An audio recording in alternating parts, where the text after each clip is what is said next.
Welcome to the Stand on Your Investment podcast, presented by UC Hunting Properties and Expedition Land Management, where professionals from around the country will dive deep into land management strategies, investing in recreational real estate, and all things hunting.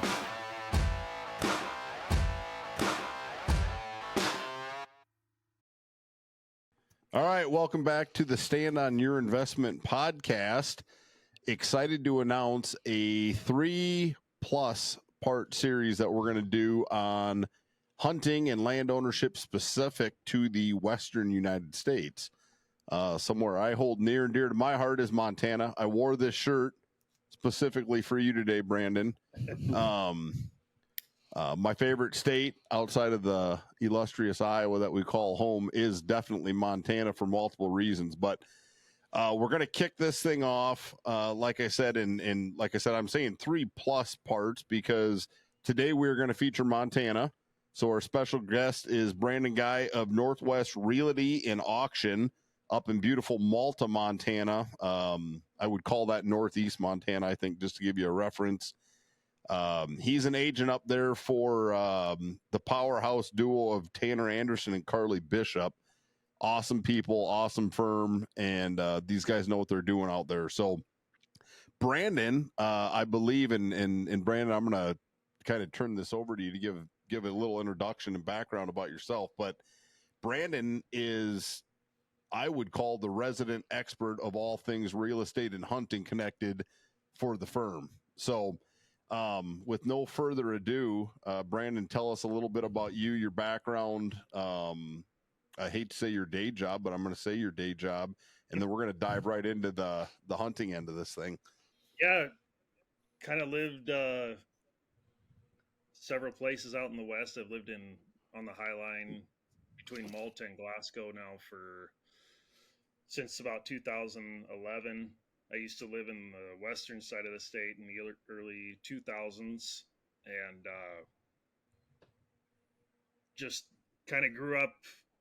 Big mule deer was kind of our thing when I was growing up.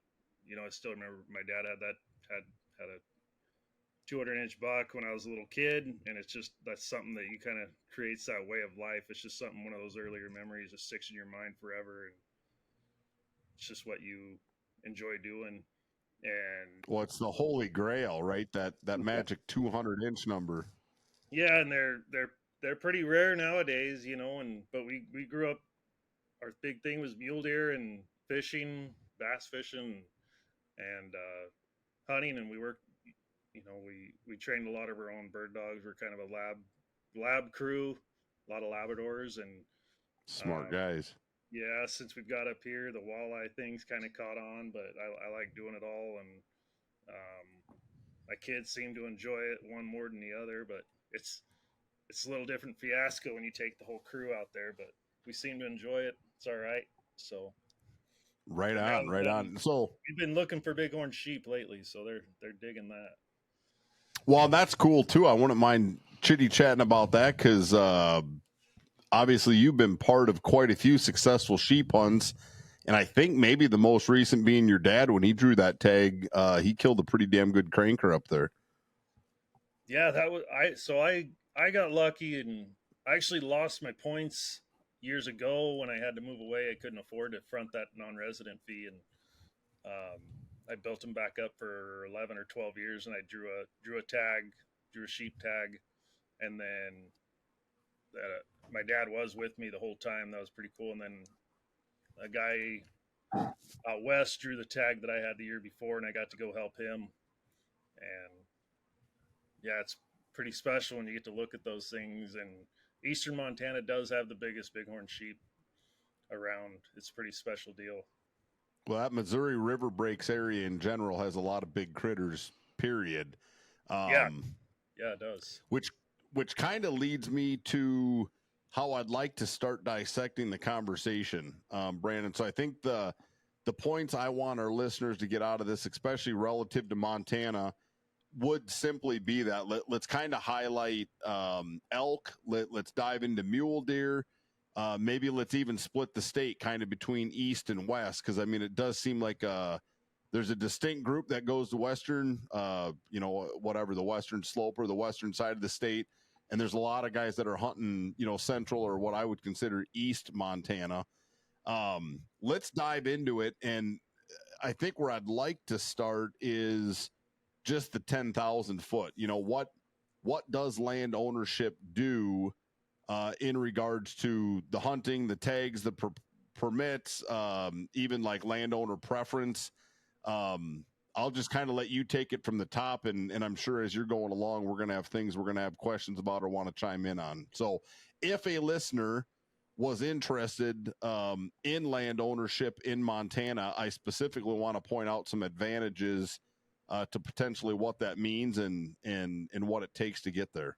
Hey, Kurt. And I think Brandon's gonna dissect it this way, but landowner as resident and non-resident is Yes. is what he's going to do. So the resident landowners up in that area, and also the non-resident landowners, and people that want land.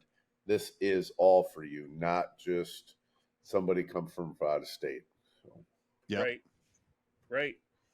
So I think we'll just start with mule deer. I'm probably gonna mess this up because I don't have any notes in front of me. I'm gonna wing it, but you kind of hit it on the head when you said there's east and west. It can really be broke down into two states. I mean, it's completely managed differently on the west side of the state compared to the east.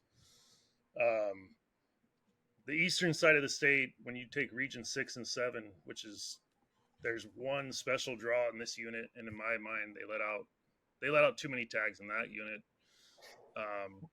And then in the western side of the state, you have numerous special draw units with about 3 of those being really premium mule deer hunts.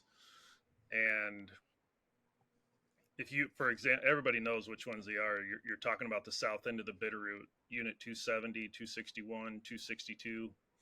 And for resident alone, it's comparable to drawing a sheep tag. It's beyond difficult. I've been lucky enough. I've gotten to go on a couple hunts. I used to hunt elk in the 270 unit where the mule deer are, and it's a special place. It is really neat. With those units, non-residents, as a resident, your odds are well below 1%, and as a non-resident, it's almost non-existent if you're putting in for the random draw as a non-landowner. And that's because non-resident landowners they fill the non-resident quota through landowner preference, which is 160 continuous acres in the given unit you're putting in for. And 270, unit 270, there's some landowners in the bottom of that, like around the Sula Basin, closer to Highway 93.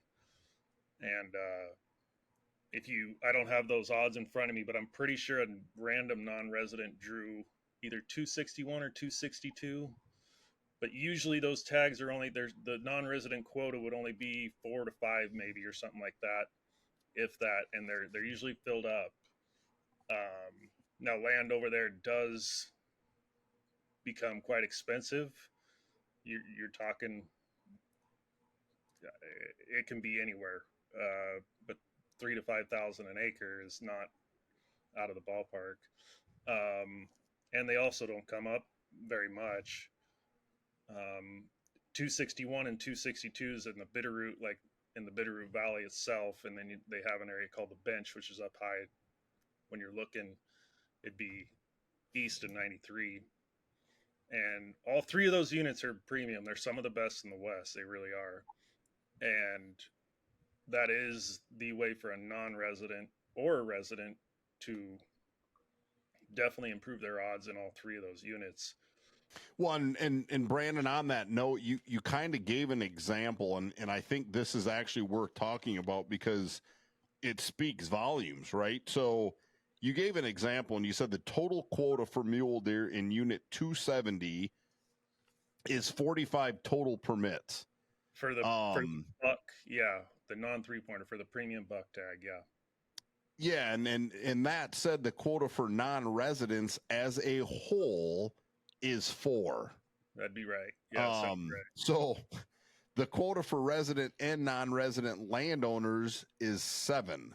So sorry, we're throwing a lot of numbers out there, but like just as an example, 4 resident landowners drew out of 10 resident landowner applicants, and 3 non-resident landowners drew out of 3 non-resident applicants. There you go. So it literally would leave 38 of the total permits to the random draw, and there's almost 9,500 applicants, and over 600 of those applicants were non-residents.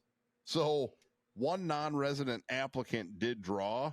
That's the equivalent to odds of 1 in 9,500, or as a percentage, 1/1,000,000 of a percent. Yeah. That guy did well. It's pretty crazy. And he should have bought a lottery. He did buy a lottery ticket. And anybody that hunts that, I've talked to buddies that have hunted Wyoming, Idaho, Colorado, and it's comparable to anything you can draw in the West. It really is. And they have their swings just like anything. You know, there's usually they started doing where they do a lesser or 3-point or less. I think they started that a few years ago. I don't follow that very much, so don't quote me on any of that. But yeah, for those units like in Western Montana, land 270, I don't even know if they can draw that one. But in Eastern Montana, we have one special draw unit over here in the dry arm of Fort Peck, and it's unit 652.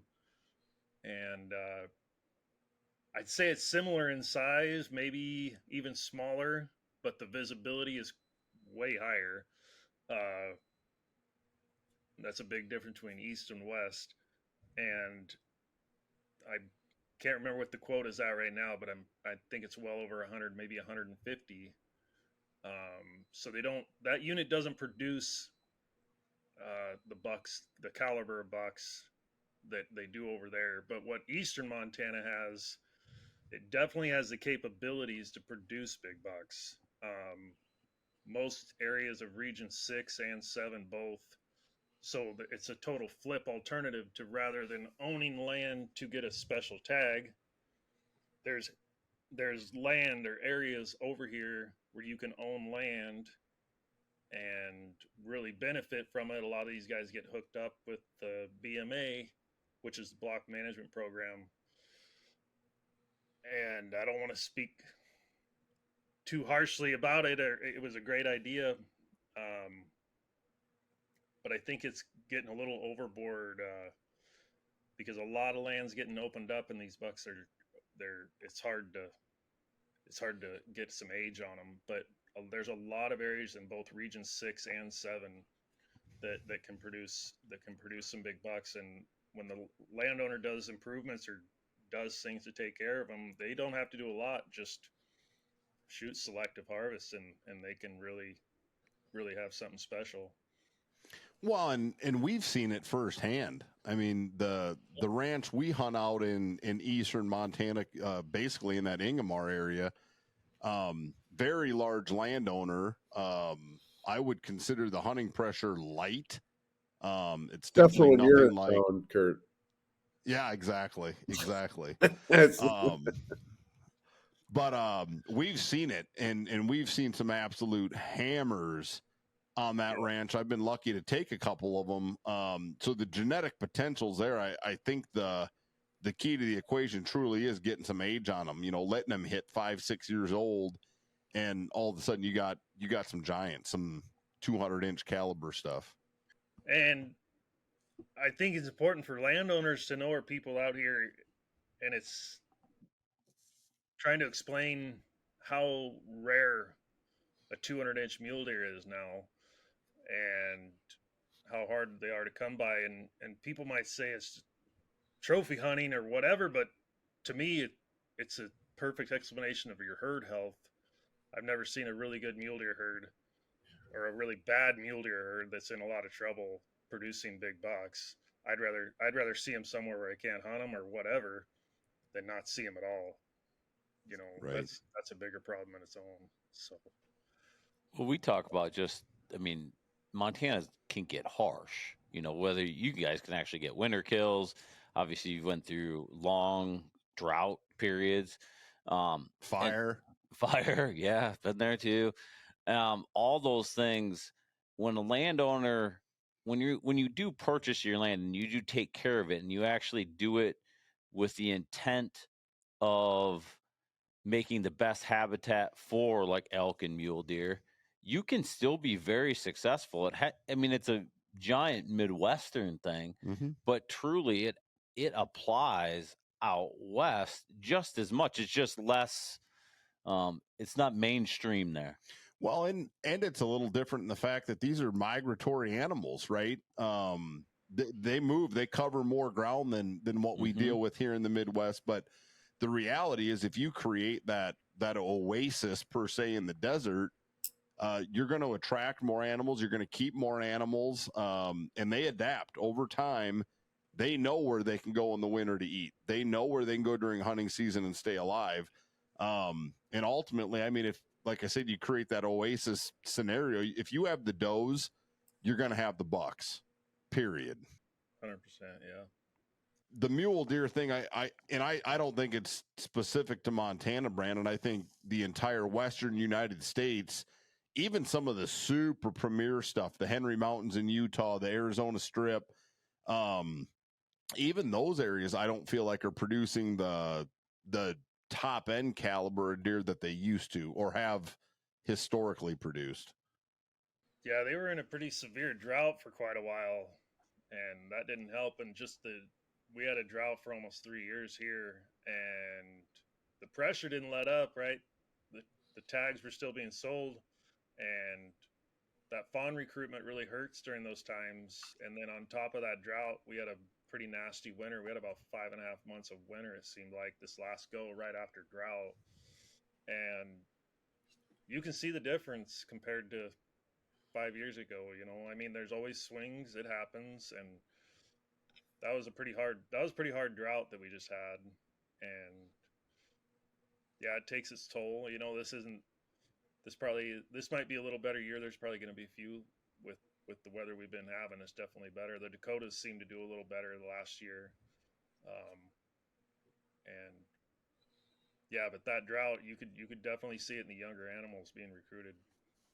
Well, and I know I'm excited and looking forward to seeing, what Montana looks like this fall. Because I mean, you guys have had an incredible amount of rain compared to dang sure the last few years. But our buddy down in the, his ranch is down in the breaks, and he said it's greener there than he ever remembers in his lifetime for this point in the year. I mean, early July, normally this is about when things are starting to brown up, and just the opposite. Heck, he sent me a picture from the swather cutting hay the other day, and I would have thought he was in Iowa. I mean, it looked lush and green and perfect. I'm smiling. So, fingers crossed. Yeah. For a reason. It'll be interesting. Fingers crossed. They got plenty of groceries this year, and no excuses for failure other than when Trav misses. So easy. I took my kid for a trail ride yesterday to look for sheep, and he needed my jacket, and it was the 4th of July. Right. So that was crazy. I did not need my jacket, my cooling jacket yesterday. It was hot yesterday. Yeah, Trav, you're in the drought area now. Drought. I mean, I watched a storm go over me today, and I don't even think it would have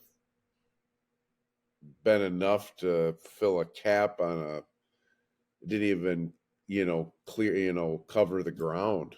It was, and so then we just missed another one this afternoon. Everyone just split us and has went south and north. So we're pretty burnt up here. Right. So, Brandon, kind of shifting gears, let's talk elk a little bit. I mean, I'm tore up with mule deer, but probably equally as tore up with elk.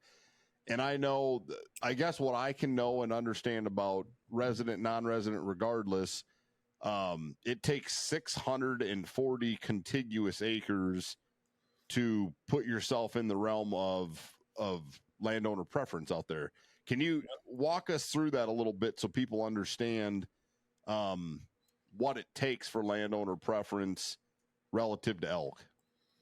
So, yeah, I don't think I touched on that as much as mule deer. For mule deer, it's 160 acres, continuous acres, and for elk, it's 640 continuous acres. So you can't have a gap in the land. Like you can't have a state land section or anything in there. It has to be continuous. There's some other things in there, but that's the biggest one. And there's a big difference between the elk out here and over there. They over here you have the Breaks elk, which does have a lot of public ground.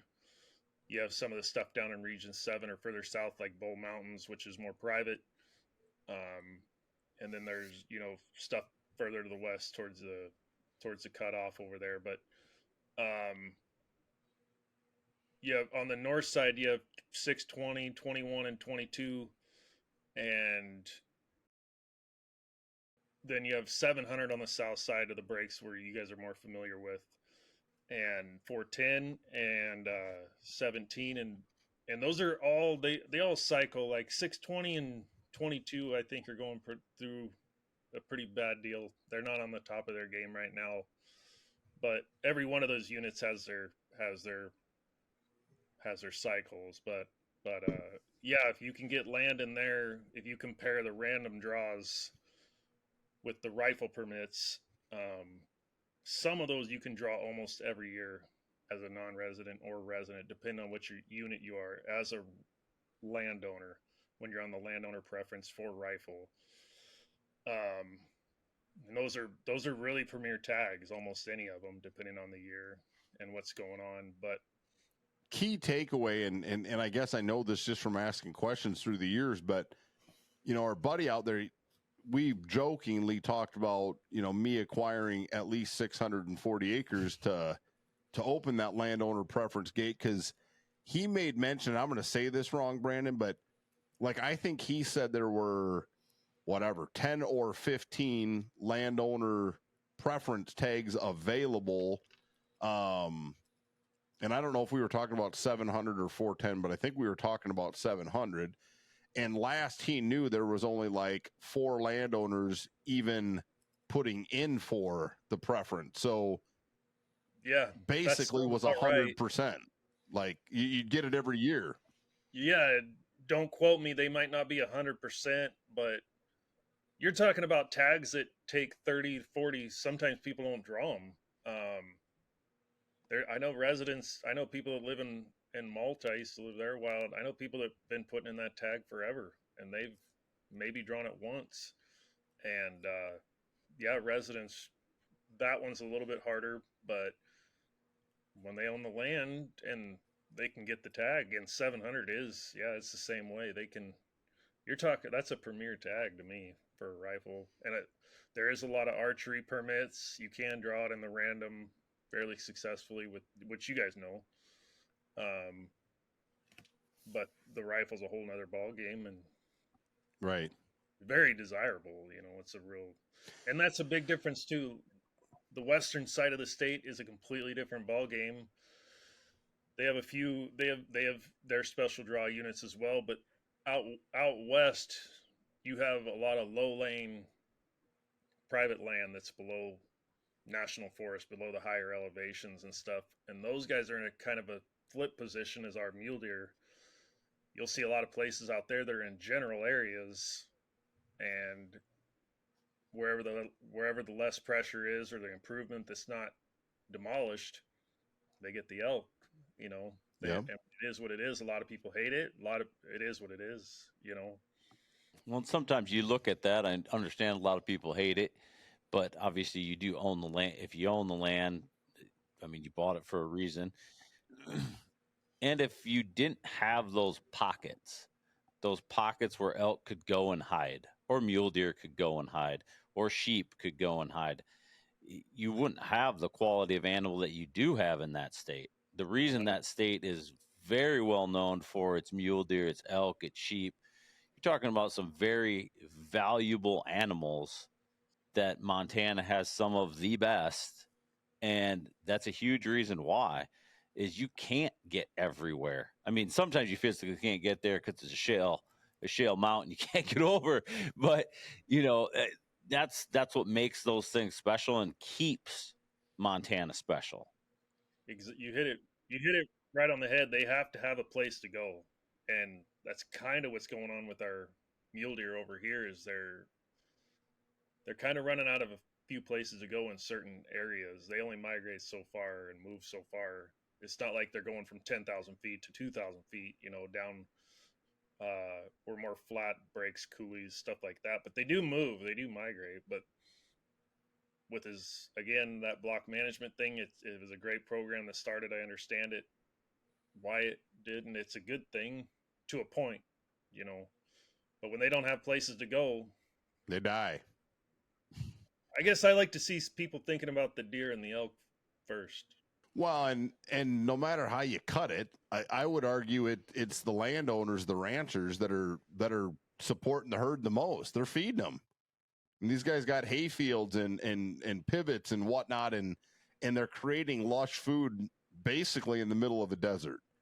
So you pull that out of the equation, the herd's going to struggle regardless, because from what I can tell, a lot of these animals rely heavily upon it. I mean, it's almost even changed their migratory paths. They know where to go, they know where to eat, and they know where to breed, and they know where to stay alive.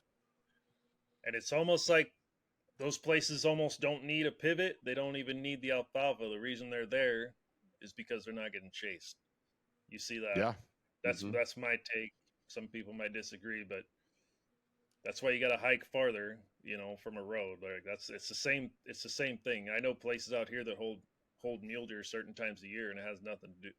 The habitat might even be worse. There's just less pressure. But when they do their counts, and I'm not bad mouthing Fish and Game or anything, but when they do their counts and they say there's this many, their answer is to let out more tags. Well, now you have more pressure, and they're going to be pushed onto those places. And with a lower tag system in place, they actually do need to do more improvement because there's less pressure.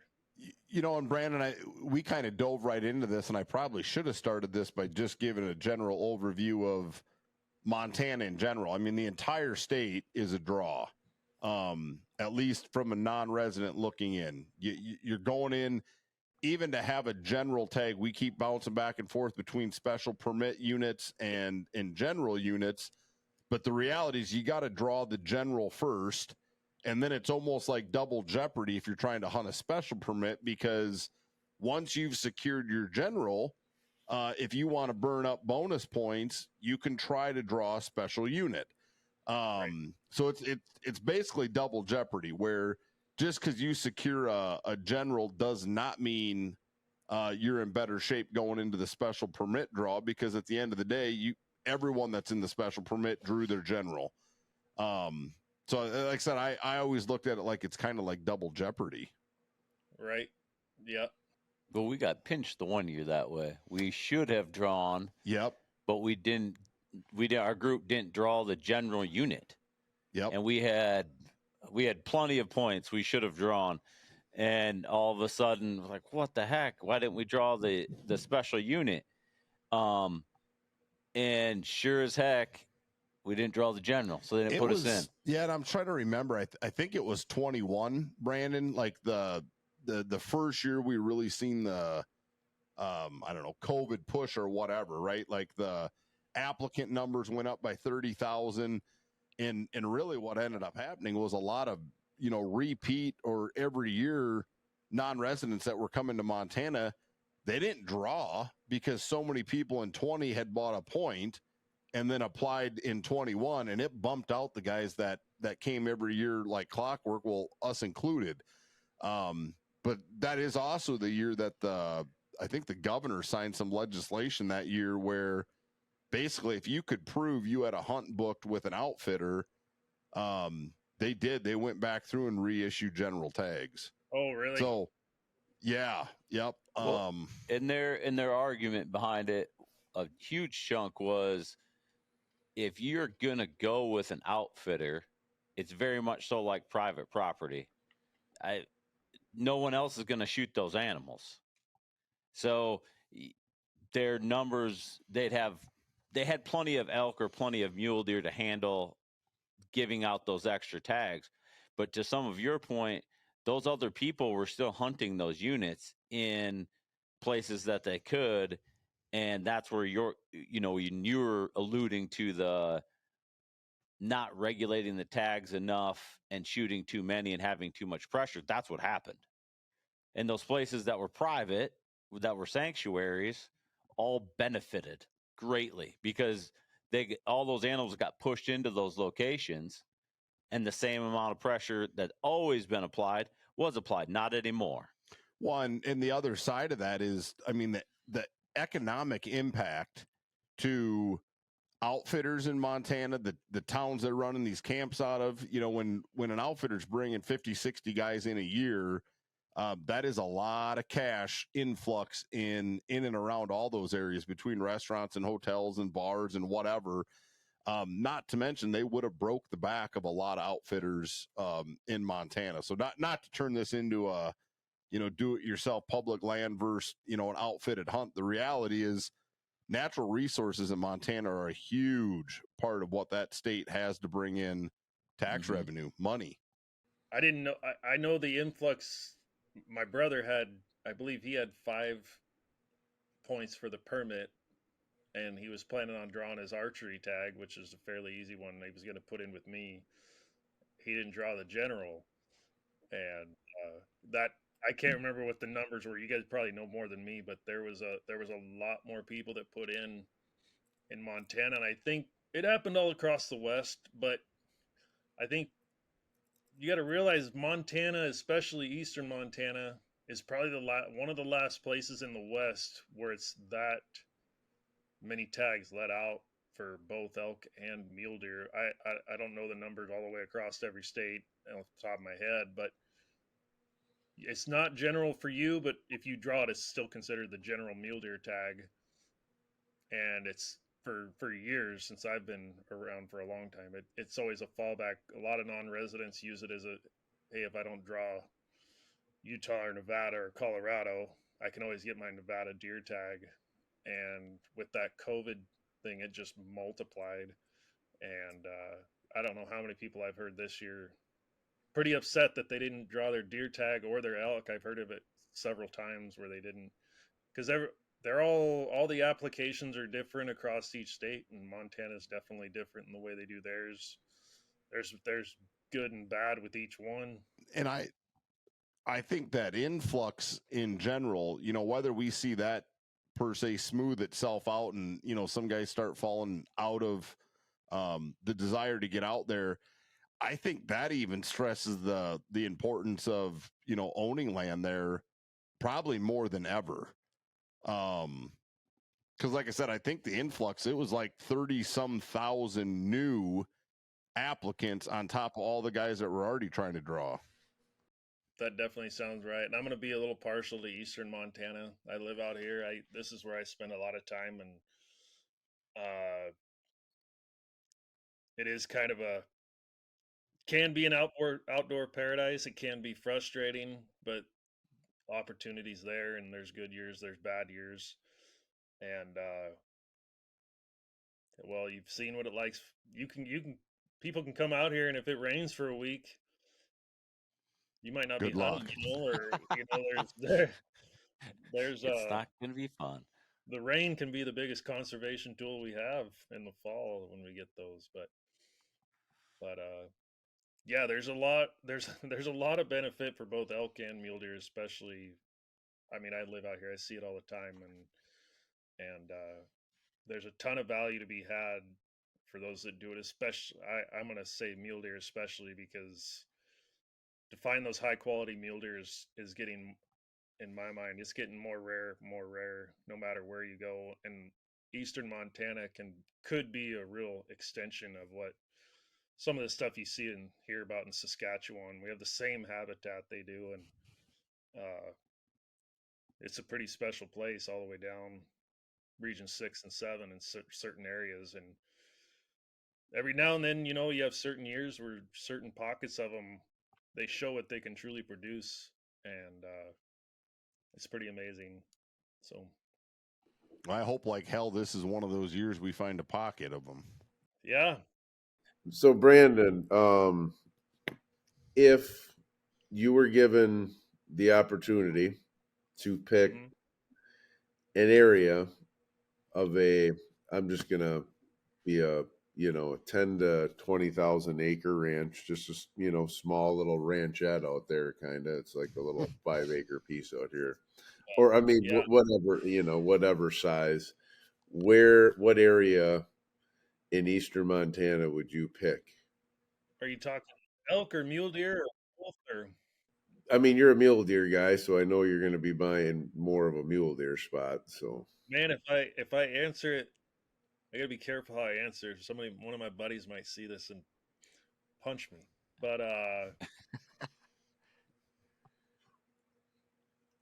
for mule deer, I'd there's a few spots in Region 6 and 7 that are there. It's not even that they're not known. They're very well known. Almost too you well don't have known. you don't have to drop a pin or anything. I mean, Region Yeah. 6 and 7, I think will work, but if you want to share your screen and drop it, You were making him sweat, Travis. He was Yeah, sweating. man, I got literally- friends. He got it down to like 100 square miles. Thanks, Oh. Brandon. Appreciate that. No, it, I'll say this. I think any of this stuff out in Region 6 and 7, 7 I don't spend as much time in. But from the breaks to the border, if you have the habitat, I'll say this: if you have the habitat and you have the place to do it, and you take care of your deer, there's not too many places if you go to the Region 6 that aren't capable of doing it. Shoot, I know there's bucks like that from Havre to the state line. You know, to just pinpoint one spot that you can't even do it. It's just it's where is the least amount of pressure, and when and I will say there is stuff that comes out of Canada. Everybody knows the stuff comes out of Canada. It's what populates most of the stuff on the northern end of it, and but to pinpoint one spot because there's big bucks that come from Lewistown. There's stuff north of Havre. There's stuff towards state line, Sydney. There's stuff. I mean, any of them have the almost any of them have the capabilities. Once you get down towards Billings, you don't. I don't. you answered the question exactly how I wanted you to. There we go. I mean, you can almost. You're talking about a huge section of eastern Montana that has the capabilities. Well, I That's mean, what I wanted the viewers to see is that you really have your, spots that you really, really want to keep private. But, it's you're out there scouting. I mean, when I was out there in June, you and your family are going to look at sheep, for the whole rest of the week. yeah. And that's what I wanted to get across is it's not just one single pocket. There's these pockets all over Montana. And Brandon, you follow them. Some areas a lot deeper than others. But I just wanted the viewers and the listeners to know that you're out there doing your homework on these ranches and public ground and private ground that you have permission on, looking at the West in a different way, looking at it from the eyes of a hunter and a steward of the land and somebody that's tore up with it, that's passing it down to his kids. That's another value point to these ranches that these landowners need to know and understand. Some of them just don't understand it. I get it. These guys see Eastern. It's the difference between East and West. Eastern Montana. These guys are third, fourth, fifth generation ranchers, farmers. They know cows. They know crops. They know all that stuff, and they don't. It's not a business. It's a way of life. That's what they're doing. That's what they're concentrated on, and it's. I'm always in awe of how that's what they do 365 days a year. And if you guys ever want to come up here and visit in January, February, by all means. And some of these guys are calving in March, and I tip my hat to them. but that's their life. Those cattle are their life. Some of the places out west, they have outside money. And it's not a bad thing, but it's not our survival on the line if these cows do or don't make it. But so mule deer are not their top priority. But I think I look at it as part of my responsibility to say, what can we do for mule deer that doesn't take away from that? Because I don't want to take away or mess with what they have going on. But I think it's important for them to understand that it is a huge value to their place, by taking care of these things, because I think private landowners do more for, not private landowners or certain other entities do more for the quality of herds than most of the state management part of it. Like back east, it's private landowners that are managing those whitetail. I look at good hunting properties throughout the United States, from east to west coast, and I don't think the West has taken on the big hunting ranches as much as the Midwest, with all the little farms, the 200s, the 500s. I mean, because we talked about it earlier, these animals migrate a little bit, but with all the hunting pressure in the last 5 years, Western hunting has changed from pressure. Yes, 100%. So now these animals aren't traveling as far, so these ranches are holding more animals for a longer periods of time through the hunting season, which makes them a more valuable property, whether you're buying it for an investment or buying it just for satisfy your personal hobby. We've seen it firsthand, Brandon. I mean, we hunted on a ranch in east central Montana, and no joke, they had a butte area, or they do have a butte area. And I think it maybe spans, I don't know, Gerbsy, what would you say, 3,000 acres total? The butte? Just the top of the butte? Yep.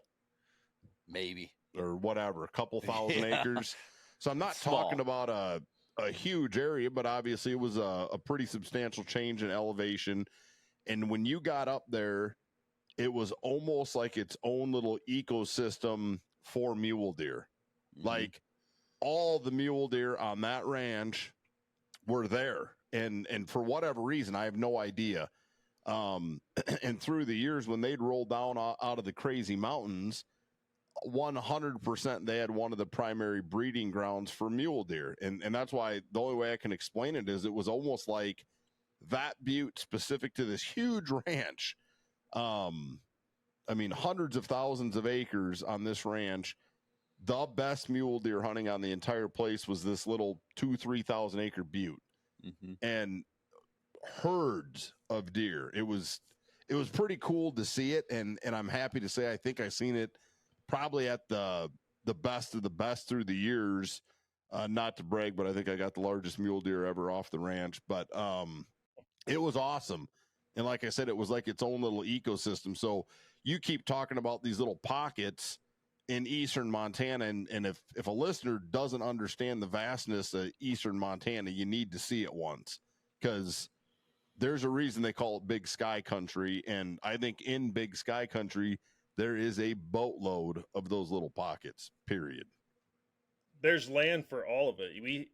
There's places that are big time desirable in eastern Montana because of the pheasants.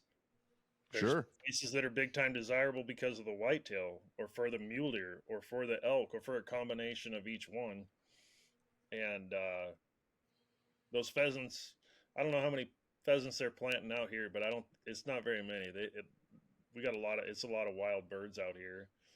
And but yeah, you have several different things that can create value to your place. And there's a lot of people that disagree with it just because they don't want to see all animals on private, and again, I'd rather see healthy animals somewhere than nowhere. Juan, last time you might even know this stat, Brandon. I believe like there's over 1 million acres of public ground in Montana. Yeah. So I always kind of chuckle at the guys that are riding the fences or raising hell with the private landowners, where if they spent half their time just hunting instead of trying to hunt somebody's fence line, they'd probably be successful. Yeah, and there's people that put the heat on to that they think they should be able to hunt this and that, and it's part of that block management thing, and they are increasing. People are making more money from block management, and that has its good thing and its bad. You're so politically correct. You're You're gonna have a good career as a senator or congressman. no, there, Brandon. not at all. But if you're standing on a place that's already in block management or public, and it's managed a certain way, and there's no animals on it, and you take the place next to it that's got animals on it, and you take that place and you turn it into what you're standing on, how many of those are we going to do before we don't have those quality animals anymore? I want to see them. Right. Those ranchers that I know here, I don't hunt on them. They're cool about letting me go take pictures or go look, and you'd be surprised. A lot of them let you on. I just want to go see it. I just want to take my kid. I want to go see it, take pictures, whatever. And I'm proud that they're doing it. I love seeing somebody taking care of it, and those places generally have a lot of value to them. Well, you kind of hit on something where when you said, you're standing on a block management, you don't see any animals, you look across the fence, and something on that other side of the fence is what has drawn all those animals there. There could be a million different reasons. We don't even need to get into all of them. But I think it's important for people to understand, if you do get to go in there, don't break it. Right. Don't bring your habits into that area, because that's how it got to where you're standing now. Exactly. So look and learn. In private land ownership in that particular state, if you look around Montana and you look at those private landowners and you look at them, what are they doing? What is it that makes those places so good? And learn from it. Well, shit, this sounds a lot like the influx of people moving to Montana from states that they're bringing their politics with and trying to ruin the last best place. I didn't go there. Weird. I was just sticking with animals. It sounds very similar, right? Leave your California in California when you move to Montana, period. Brandon did that just at an earlier age. You did it before it was cool, Brandon. Easy. I know. Let's go, Brandon. Catch you for it. Funny. Well, we're getting long-winded, Brandon. I'm gonna let you close this out. Give us your prediction for this fall, given the coming out of the 3-year drought. Obviously, you got good moisture this year. What's your outlook? You spend a lot of time out there looking and seeing what's shaking. What's your prediction for this fall for anyone heading to Montana to chase some critters? I'm a pretty optimistic person, and it's pretty hard for me to be real optimistic on that. But I will say this year looks better than the last two. The numbers, there's probably not going to be as many older age class deer as there has been in years that you guys have come out here, and like 5-10 years ago. But anything's got some age to it's gonna look pretty good. Just I don't know if there's as many. Just got to look a little harder. Yeah, you definitely got to look a little harder, but you got to realize if you're hunting a place that can produce them, then there should be something pretty decent. The last 2 years, I wouldn't be smiling. It'd be hard for me to, especially last year. I went bird hunting a lot last year. Dude, so, we experienced it firsthand hunting on the face of the moon. Oh boy. When it was 107 degrees. I have people from out of state that come up here and visit and go hunting with me, and I told them don't even put in. We went bird hunting, pheasant hunting. We got the dogs out. and went fishing, did that. Yeah. It was bad.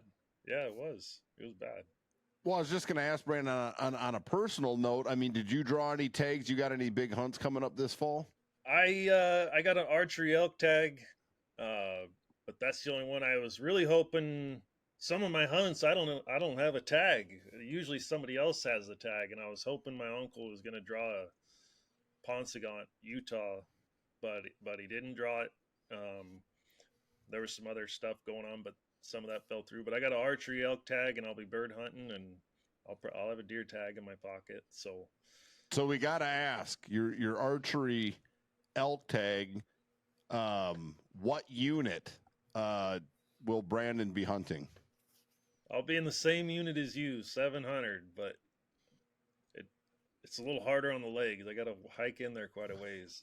So I have no doubt you'll be ready. Yeah, I got to get in shape. I turned 40, and you can feel it. You can really feel it when you carry one out of there.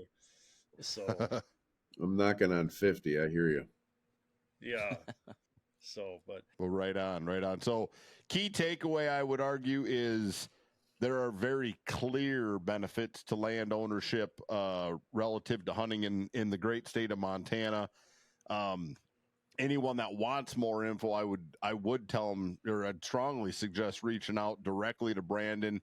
He's done a good job on this podcast. He's a pretty quiet guy normally, but he is a walking encyclopedia of all things wilderness related in Montana. So if you're looking for a piece of ground or just want to shoot the shit about some hunting, he's a good guy to do it with. Right. Awesome, right. man. Well, you have a awesome season, and I hope we see you before then too. Right on. Yep. I think we will see you before and hopefully while we're out there this year. Just in closing, I'm going to mention, like I said, this is part one of a multi-part series that we're going to do. We're going to highlight land ownership and hunting relative to states like Montana. I know we're going to bring Gary Hubble and maybe some of his folks in from, and speak to the Colorado angle, as well as Jenna coming out of the great state of New Mexico. So we're starting with these three, probably arguably the top three destinations in the West. I'd love to get somebody on from Wyoming, so we're going to work on that. But every state's a little different. Every state has a different system, and I think hopefully people find these a little bit educational. So, Brandon, thank you very much. Sounds good. Appreciate you having me. So, All right. Thanks, Have a good one. Take care. See you guys later. Thank you for watching this episode of the Stand on Your Investment podcast presented by UC Hunting Properties and Expedition Land Management.